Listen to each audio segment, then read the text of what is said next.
My name is Tanmay, second standard A plus section from Sidganga Higher Primary School.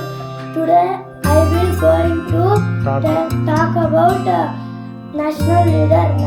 National leader are Great. people who worked at For. for our country. Mahatma Gandhi is called father of our nation.